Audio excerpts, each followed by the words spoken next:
I'm Amber, and today I'm going to be talking about Life After Teen Challenge, what families can expect when their loved ones complete the program or come home after the program. Um, I have a really exciting, I think, testimony of what God has done in my life and what Teen Challenge has done to be a part of that. I grew up without any experience with addiction. I didn't really know how it worked. And I met my husband at Bible college. He was a graduate of Teen Challenge in 2006. Um, we got married, and a couple years later, I was pregnant with our first baby. And it was about that time that my husband went through his first relapse. And I didn't know, again, I didn't know anything about addiction or how it worked. And we had some counsel from some friends who suggested that we send him to a program, and at that time I just wasn't ready to let him go, and I didn't understand what a program could do that I couldn't do myself or that he couldn't do with enough willpower. And so we decided that we were just going to try to figure it out on our own and make it work. So the best idea we had was to move out of state. We decided if we moved away to Florida that we would leave everything behind and we could kind of restart our life, and he would be away from any kind of temptation, and we could work it out. So we moved away, and we had moved out of state for about a year, and we were like, I think we're settled. I think we have gotten ourselves together. Let's move back to our home state. Let's move back to Pennsylvania and see if we can figure this thing out. So we did. We moved back to Pennsylvania. We were in Pennsylvania for about a year. And the whole time we were there, we were just hanging on to recovery with white knuckles. We were thinking, don't relapse, don't let this happen, and doing everything we could in our willpower to avoid relapse. And it makes me think of this story. I don't know if you're familiar with the actress Jennifer Lawrence, but in 2013, she won an Oscar for her role in a movie, and she was wearing this big pink fluffy dress. I mean, this huge gown. And they announced her name, and she walked up on stage, and as she was going up the stairs, the worst possible thing happened. She tripped on her dress and fell in front of everybody, in front of the whole United States. And there's a picture of her. You can see her you can feel how she must be feeling in that moment, just devastated that she tripped and fell. She goes up and she receives her award. And later they were interviewing her, and they asked her how that happened. And she said when she tried on the dress, the designer of the dress said, listen, all you got to do is remember, kick, walk, kick, walk. So she would kick her dress and take a step, and kick her dress and take a step. And she kept reciting that to herself to avoid tripping. And when she went up to receive her Oscar, she started thinking, kick, walk, cake walk, cake walk, and she tripped and fell on the stage because she was so focused on not tripping that she ended up tripping eventually. So it's kind of a silly story, but that's kind of what it reminds me of, is just, in that period of time where we had moved back to Pennsylvania, we were just like, don't relapse, don't relapse. And we were so focused on not relapsing that we neglected some really important things that we could have been doing. And so eventually my husband did go through another relapse, and the second one was worse than the first.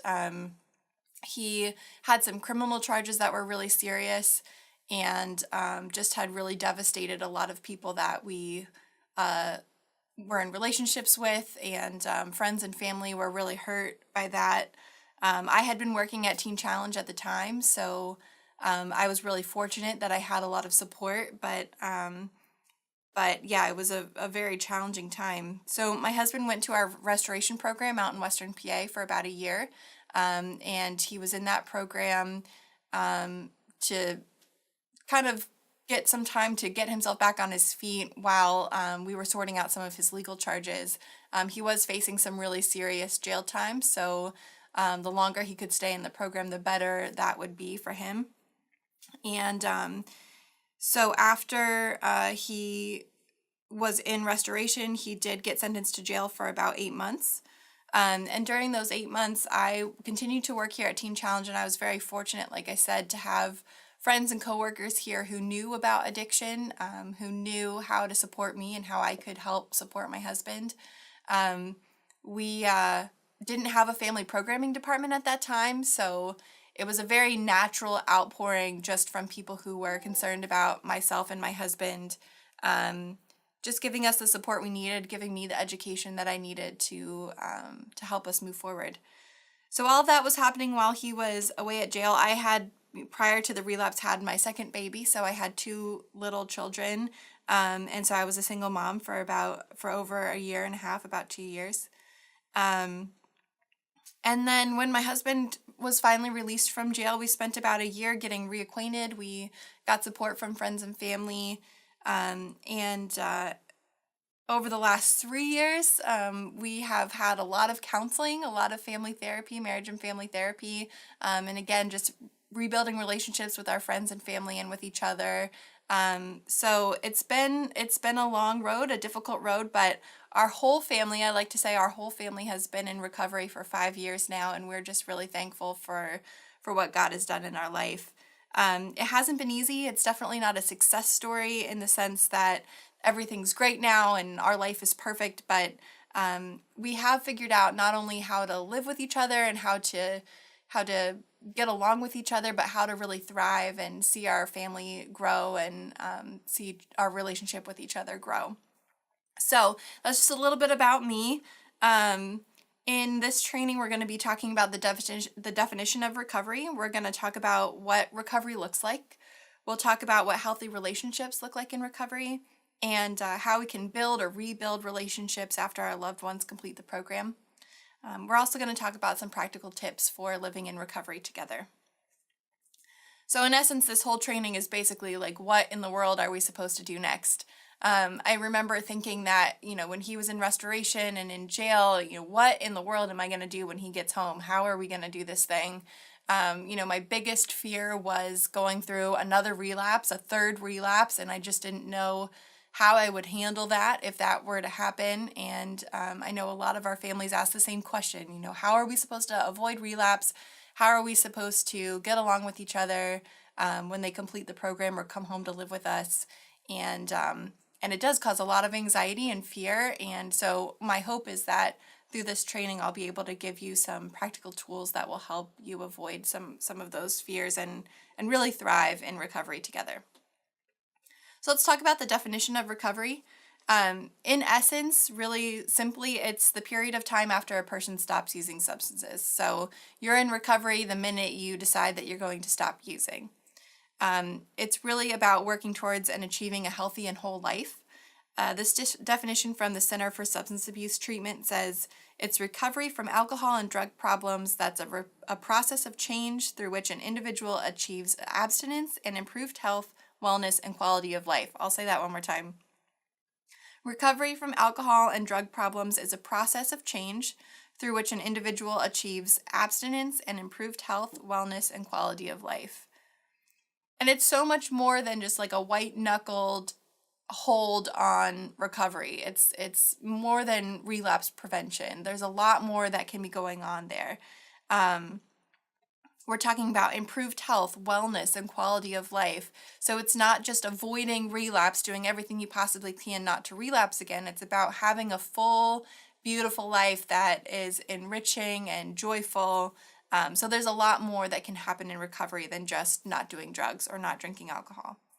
And the other thing that's important to note is that recovery can be a window of time or it can be the rest of your life. You can be in recovery from the moment you quit until 2 months later when you relapse, or you could be in recovery forever. So it really has a long lifespan. Recovery is for everyone. So recovery is possible for everyone who's involved. When our loved ones are in treatment, it's easy for us to be addicted to their recovery or to become addicted to their recovery. Are they going to groups? Are they in treatment? Are they doing well? And so for family members, it's important for us to think of ourselves as in recovery as well. Learning how to stand on our own feet and be strong people who are living a life of wholeness, in spite of or along with our loved ones who are in recovery from drug and alcohol. So we can seek and find recovery from the effects of substance abuse too. You can never be in recovery if you're going to remain addicted to your loved one's recovery. You have to find that recovery for yourself. And I also want people to know that recovery is possible for you. It's not just possible for your loved one. You don't have to sit on the sidelines and watch your loved one get better and still deal with all of these hurts or these fears or concerns. Your loved one can get better and you can get better too. So what does recovery look like? There's this long list of what recovery looks like, and it can be more than these things. But as I read through this list and as we talk about it, I want you to think about what those things would look like in your life. When we talk about recovery, it's easy to slip into, well, recovery is just for the person who's addicted, but recovery is for you. So a lot of times these things are lost or damaged because our loved one was in addiction, but we can look through these things and say they're possible for me. So recovery looks like residential needs met. Excuse me.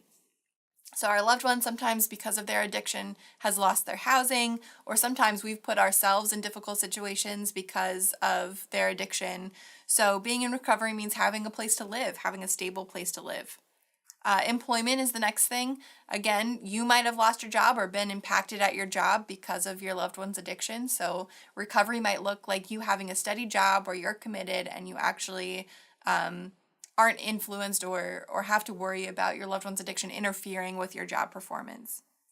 Physical health, we all know that anxiety causes a lot of physical health issues. So physical health is super important for people in recovery, and it's a beautiful side effect of being in recovery. Your body just starts to relax and grow and become healthier. Education.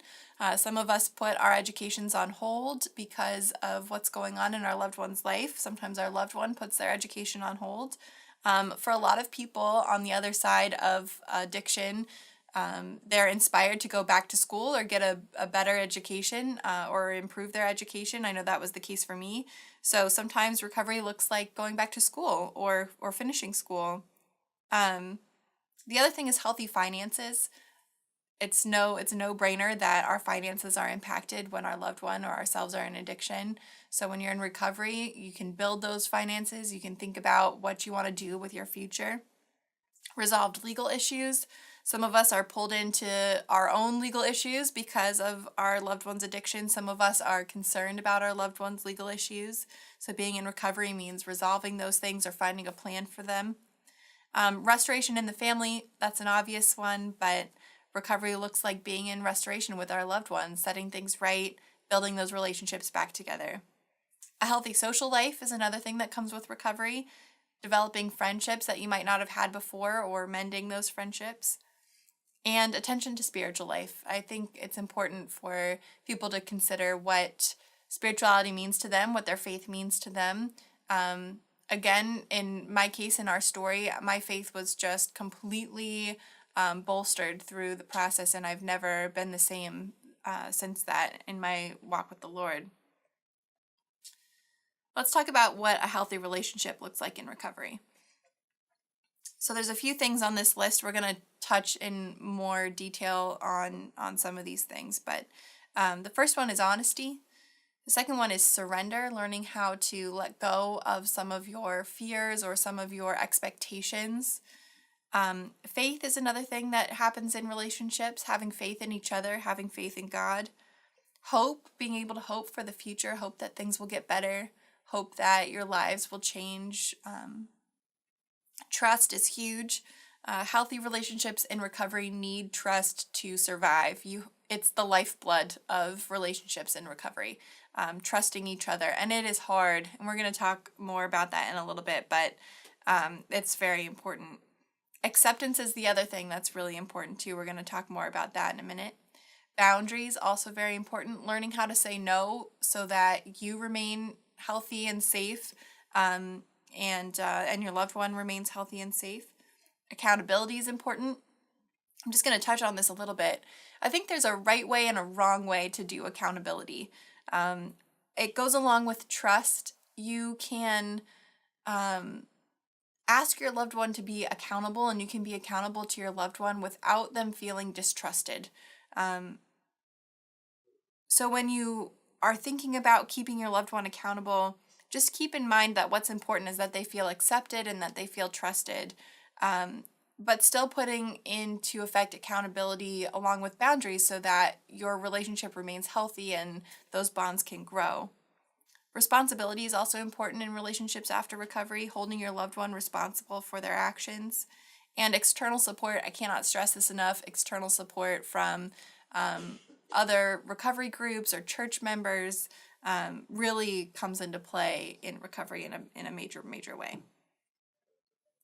All right, let's talk about honesty and acceptance. I like to say that honesty is going to have a hard time living in an environment without acceptance. So you can't have honesty without the other, without acceptance. One of the biggest things I learned was that recovery gets messy. Human beings are messy. We get messed up in a lot of different ways from hurts and things in our past, and addiction can just make things a mess. People just are messy people. We can't get around the fact that everyone hurts each other and makes bad choices, but there are ways that we can love each other through those things. One of the biggest messes or things that I was afraid of was my husband being tempted to use. And in the early phases of our recovery journey, he would share with me that he had a thought about using, or that he was afraid about it, or sometimes he would have dreams about using. And at first that terrified me, and I thought, here we go again, we're going to go through this again. And I learned that those kinds of thoughts and temptations are completely normal. The brain is still healing. It's used to going down the same pathways to things. And so having a thought or a temptation to use is not out of the ordinary. It's going to be expected. And accepting that that's going to happen really helped me say, okay, it's okay. That doesn't mean that a relapse is imminent. We can move forward. We can move through this. And it allowed my husband to build a trust with me to where he could be honest about how he was feeling. I could kind of reassure him, and we could move on together. It's better for your loved one to trust you will be accepting of them enough to share than to hide it and suffer in silence. So just to share another quick story with you, there was a time, again, not too long ago, where my husband I found out that he was hiding something from me. And at first, again, I was very hurt, very shocked and concerned. And we really came to the point where what was important was that he felt accepted. And I knew he wasn't in any imminent danger, and I wasn't in any imminent danger. My children weren't in any imminent danger. And so we just said, we're going to work on this together. I accept you for who you are. Don't necessarily accept this thing that's been going on, but I love you and I accept you. And when you're ready to work on that thing, we'll work on it together. Acceptance is really seeing all the mess and loving the person with open eyes. So you can see the thing that is maybe not the best, or the error, and you can still love the person. You don't have to accept the behavior, but you do have to love the person without condition. So you can say to them, like I said, I can love you no matter what, but I'm not going to love this thing that's going on. Another thing I like to think about is that acceptance is finding fulfillment in what really is and not what you want it to be. I can look at my life and I can say, this is great, but I really can't wait for the day when we have this thing, or when we can do this, or when I don't have to worry about that. And acceptance is really finding the things in my life that I appreciate and that I value. And in your relationships with your loved one, it's looking at, what do we have here that we can at least say, we're happy with what this is now. So your loved one, if they're in the program right now, you might be waiting for the day eagerly, or they especially might be saying, I can't wait till I'm out at this place and I can do this, and I'm going to get this job, and I'm going to do this thing. But acceptance is about saying, what is it about this situation right now that we appreciate, and that's good? What kind of good can we find in this situation? They're somewhere safe, they're growing, they have opportunities to learn. So we try to focus on what is good now, and that allows us to be more honest with each other. So let's talk about trust. Like I said earlier, you have to be able to trust in order to be honest with each other and share your feelings with each other. There's this phrase that I thought about a lot.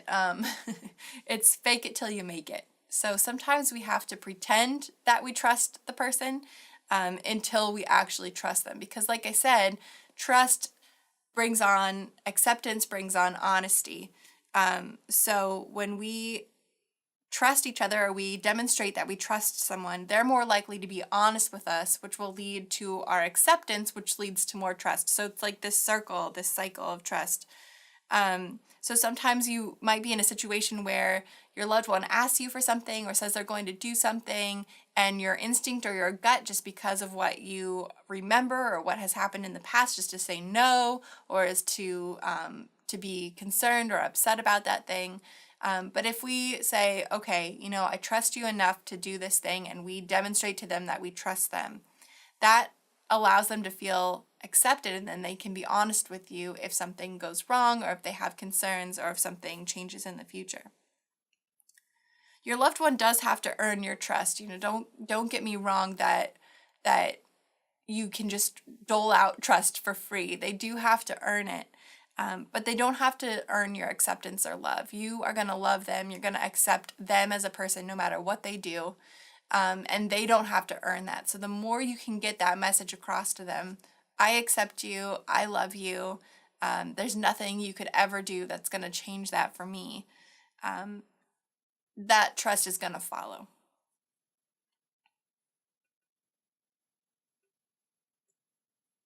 All right, boundaries and commitment. So boundaries help us keep ourselves healthy while still accepting and remaining committed to the other person. They're the healthy line between commitment and codependency. I know one thing that, for whatever reason, I just did not want to label myself as a codependent person. I was determined I'm not codependent, and I just did not want to be that person. And it was always hard for me to figure out, how do you be committed to someone and not codependent? How do you commit yourself to them and not enable them to do things that are going to be hurtful to them or to you? So boundaries really help us find the line between those two things. So you can say, I'm committed to you, I accept you, I'm always going to love you, but I don't want to put myself in this situation. So you have agency over yourself and your own decisions, and you can decide for yourself what you will and will not do. And you can't let anybody, or you shouldn't let anybody, convince you otherwise. So when you think about your loved one coming home and you think about what you're going to do next, you really want to think about what kind of boundaries you're going to prepare for yourself. And remember, the message is always, I love you, I am committed to you, I accept you as a person, and you are always welcome in my home. But these are the things that are not welcome in my home and not welcome in our life, because they'd be detrimental to me, they'd be detrimental to my home and my environment, and so not going to do that. But I love you as a person, I absolutely love you, and there's nothing that's going to change my feelings for you. Setting boundaries can be difficult and tricky. There's a couple things we want to think about. Here's how you can set good boundaries. The first thing you want to do is to understand your feelings or your motives. So why are you setting this boundary? Am I setting it to get back at that person? Am I setting it just because I don't trust that person? Or is it going to promote safety, support, and respect in this relationship? So once you understand exactly why you're doing that, and if you can check off and say, yes, this boundary is going to support safety, it's going to support respect, and it's going to support supporting each other, if all of those things fit, then it's probably a good idea to implement the boundary. And then you want to communicate your boundary clearly using I statements. So it's easy when we get in conversations like this to say things like, you aren't very good at doing this thing, so you can't do that here. Or you haven't been trustworthy, so I'm not going to let you do that. But talking about how you feel or how the situation makes you feel as an individual can help promote healthy discussion about that. So saying, I feel scared when you're out past 10 p.m. because I'm concerned that something's happened to you. So it would really help me if you could be home by 10 o'clock at night. And then the last thing is to stick to your boundaries. This phrase is from the Bible, but let your yes be yes and your no be no is a great way to think about that. If you set a boundary in place, don't go back on your boundary. I know a lot of us are dealing with our children, and a lot of us are dealing with spouses, and those roles can be different. But when you decide on something for your own health and safety and your own well-being, you can't be flexible about that. You have to say, no, I carefully considered this boundary. We talked about this. You've gone on over the boundary, and so that's not going to work. I like to think of boundaries as the oxygen mask on the plane. So when you're on the plane and they're doing the whole safety instruction thing, they say, if the cabin loses pressure and the oxygen masks fall down, put the mask on yourself first and then put the mask on your child or your loved one, help somebody else, because you're no good if you're not keeping yourself healthy. If the plane loses oxygen and I don't have my mask on, how am I going to help my kids put their oxygen masks on? So boundaries are the same way. We've got to take care of ourselves. We've got to make sure that we have a healthy space and environment to live on, and then we can help our loved ones get better. And boundaries allow us to do that. All right, external support. So there's a couple of things that we can do to support each other and to get support. I cannot, like I said earlier, stress enough the importance of getting counseling.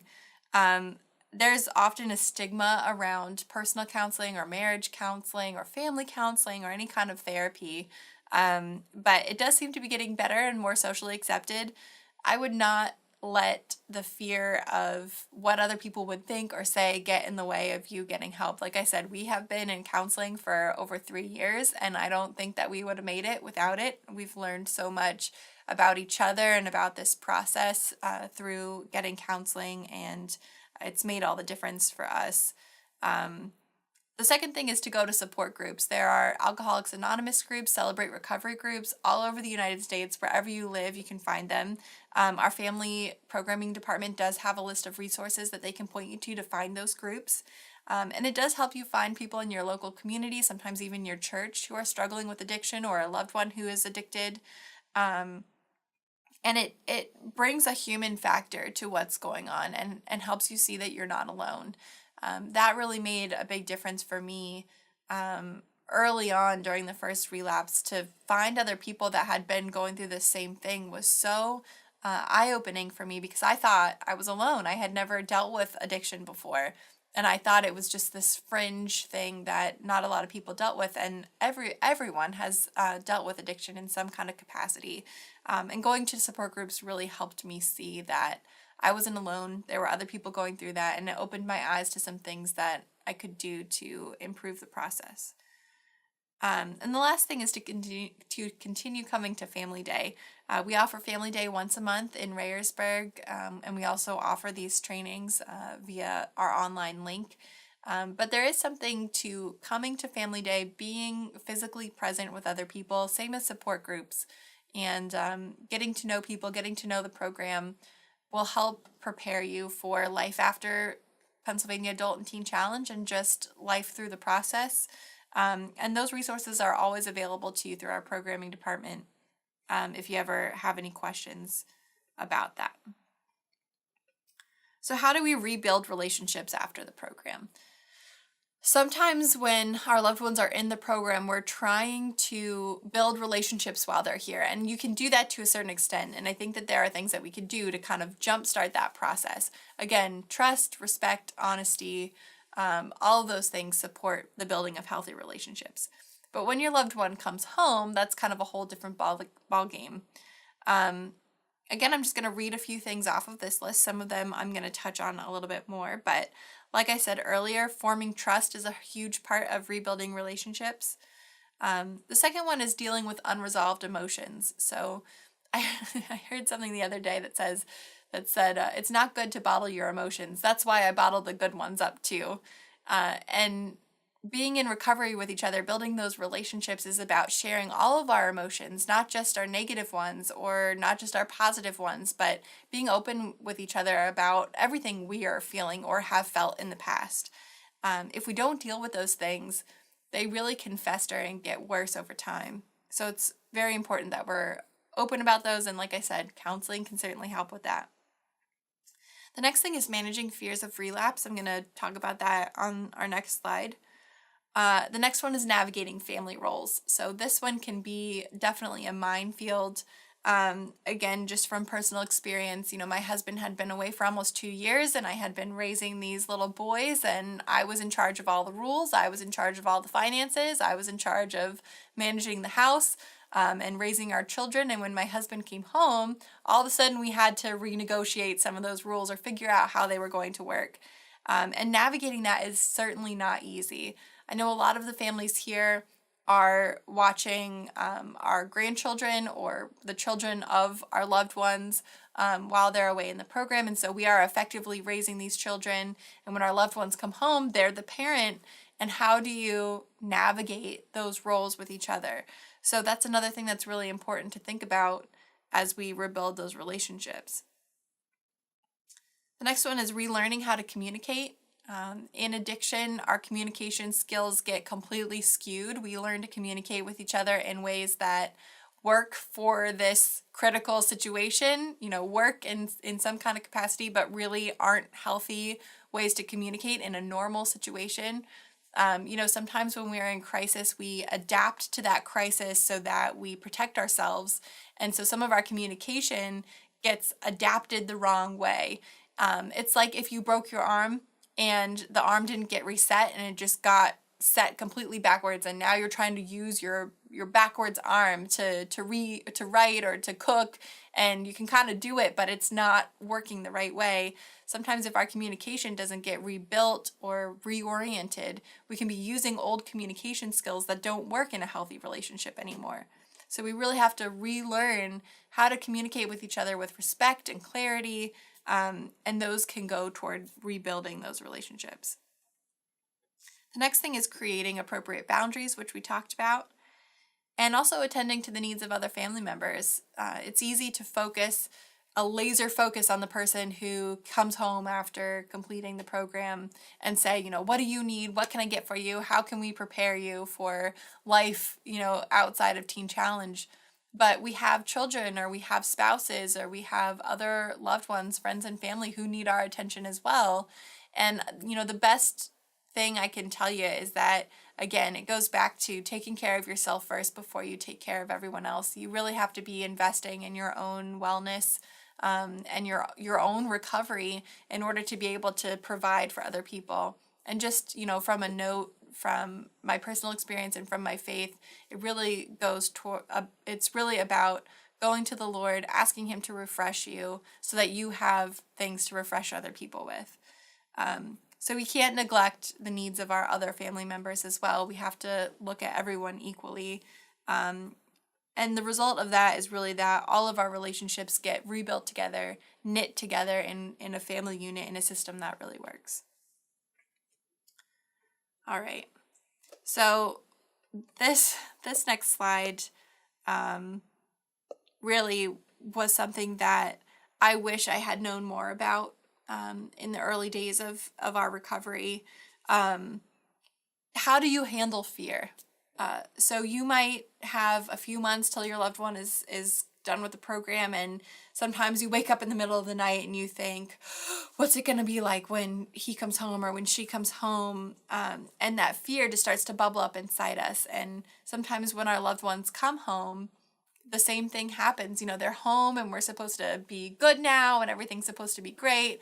And we just still have that anxiety and that fear. And I know for me, that fear still to this day, 5 years later and probably 5 years from now, will still bubble up from time to time, just bubbling up from distrust or things that have happened in the past. So let's talk a little bit about how we can manage that fear. The first thing I want you to know is that it's okay to be afraid. Your feeling of fear is completely valid. It's completely acceptable, and you are allowed to feel afraid. You don't have to set that aside and say, I can't be afraid, I have to trust my loved one. You can feel that fear, and you can acknowledge that fear, and you can think about why it's happening, and it's okay to look at that emotion. You don't have to hide it in a corner. So it's okay to feel afraid, but what I want you to know is that you don't have to be afraid of relapse. For a lot of people, relapse is just a part of their recovery. And I know that was the case for us.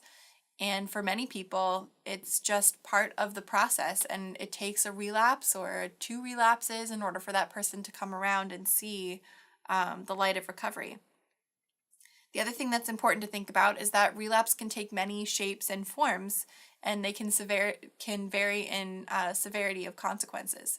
So you could have a small relapse in quotes that isn't on hard drugs. Maybe it's just a sip of alcohol or something like that.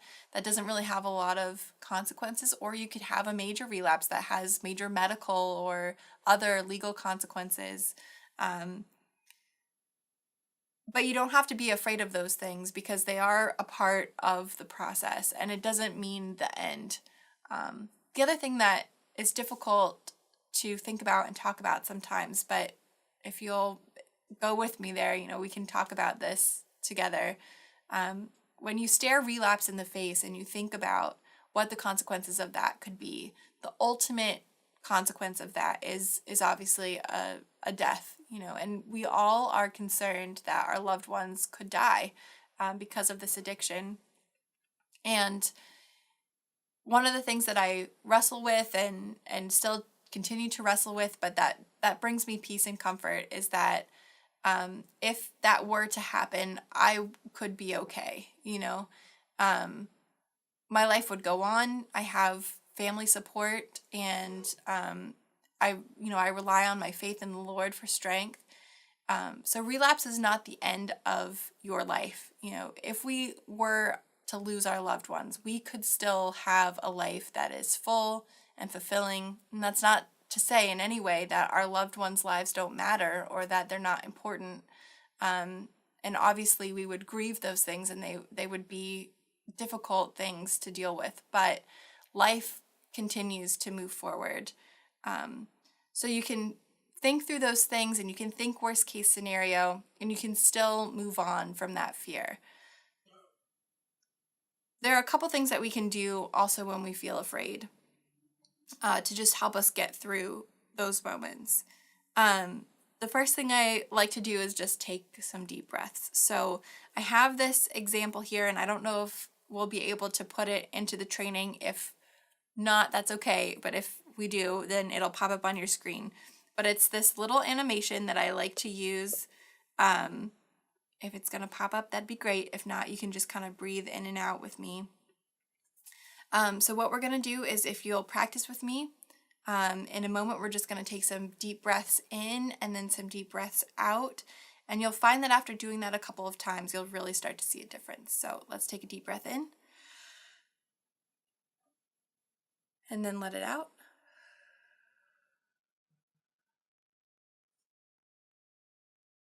Let's do another deep breath in.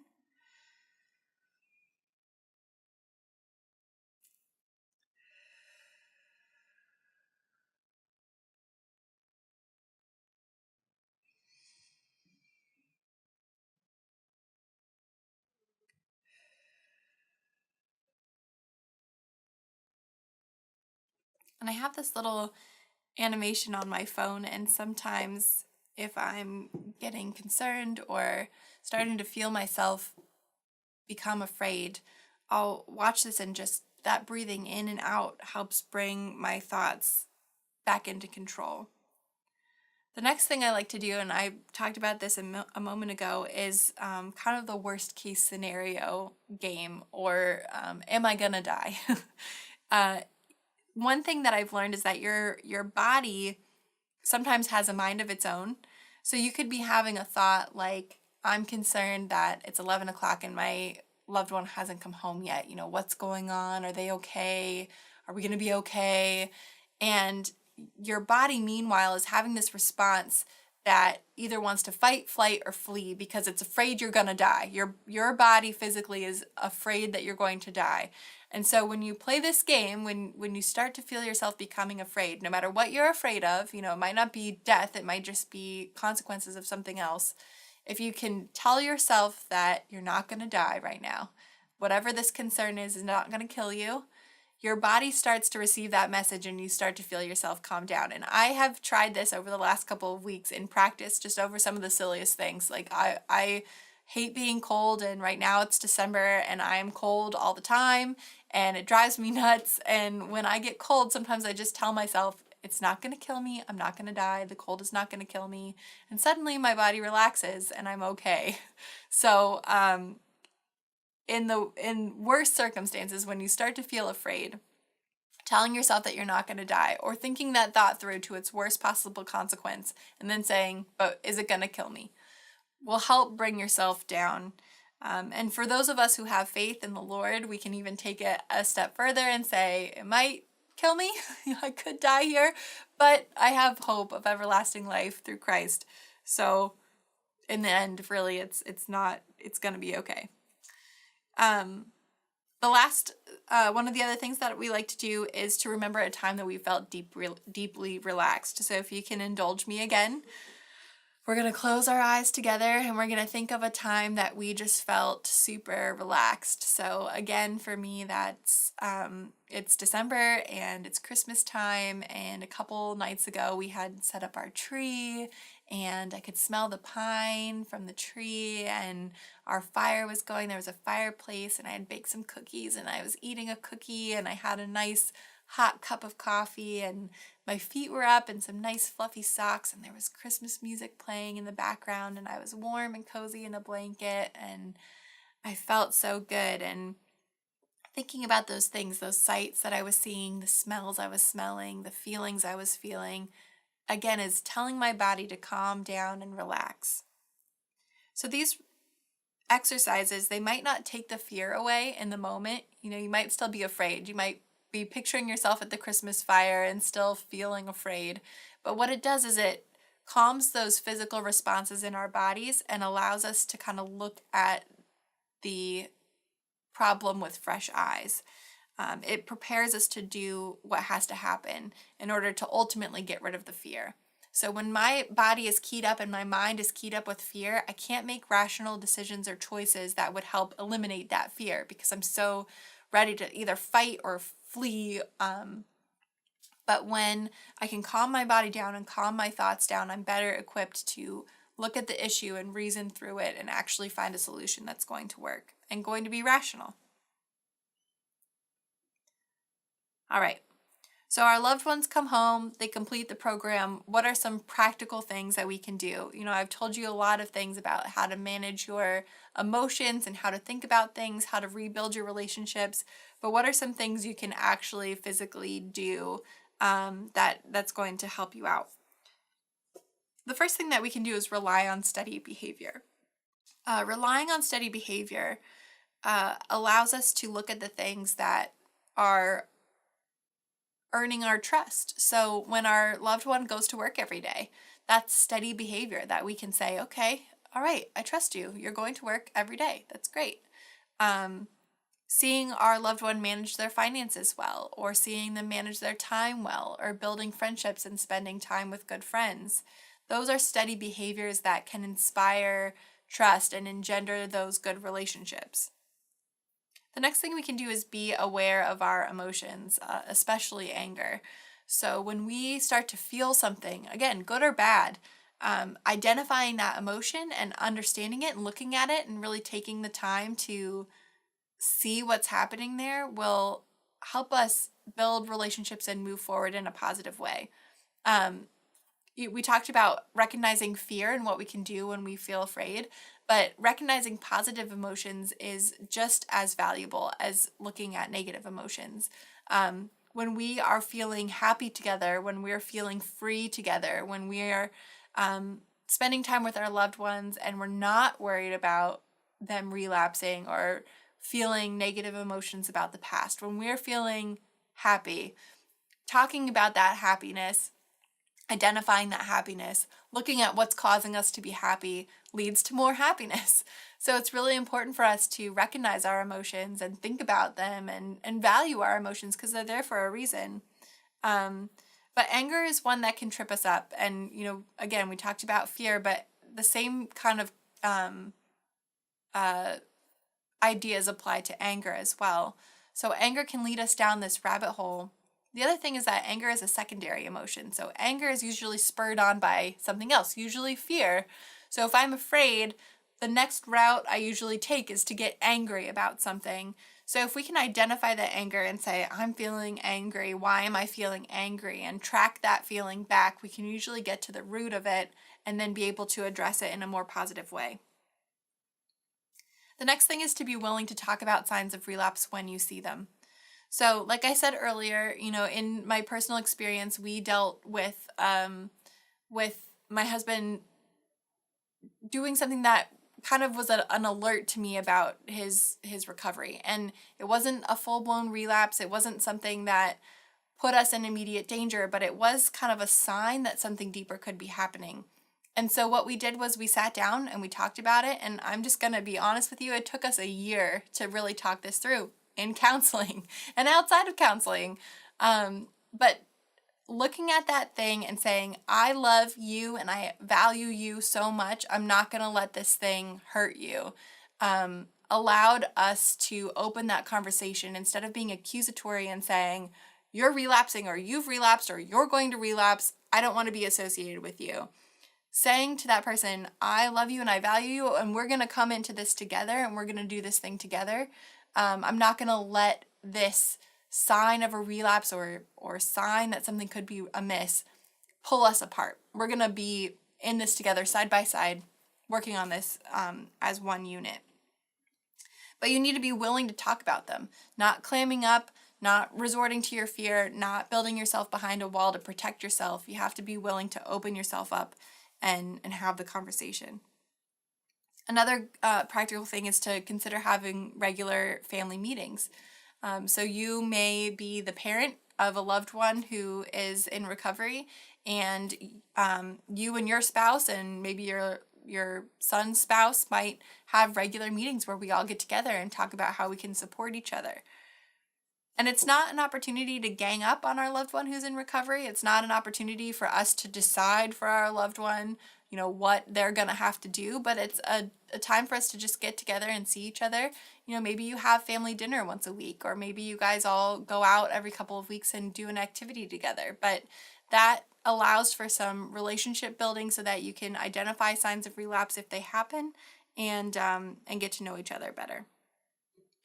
We said this earlier, but using healthy communication by using I statements is also really helpful. So whenever you're starting to feel those emotions and you're identifying them, talking about how they make you feel, saying, I feel this way when this thing happens, or I'm concerned about this, alleviates some of the pressure in that conversation. Another thing we can do is we can remember that we didn't cause the addiction, we can't control it, and we can't cure it. These are AA terms that you've probably heard before, but that really reassures me that I didn't do anything to make this happen. I can't control it, and I certainly can't cure it. I like to kind of flip that around a little bit too and say that the same thing goes for recovery. We're not causing the recovery to happen. We can't control the recovery, and we can't cause the recovery to end. You can't mess up recovery. So what we can do is we can just try to enjoy the period of time together. We can try to build on it, but we're not going to mess this thing up. There's nothing that we can do to mess it up. We can enjoy it together and we can try to make it better, but you're not going to ruin the recovery. And the last practical tip is to make sure as many people are included as possible. There is a huge freedom that comes with sharing with your church, sharing with your family members, sharing with your friends, being in support groups, and just letting your life be out in the light, and that comes with your comfort level. You have to be comfortable enough to do that, and I certainly wouldn't want to force you or make you feel pressured to do that before you're ready. But there is a relief that comes with being open and honest with people that you love about what you're going through, and those people are able to support you, and you're able to maybe support them in some of their difficulties as well. So make sure that you involve as many people as you possibly can. Here's just a couple of closing thoughts. The first thing I want to say is that it takes a long time. when I think about our recovery journey, I think that we're still in the infancy stage of recovery, and we've been in recovery for about 5 years now.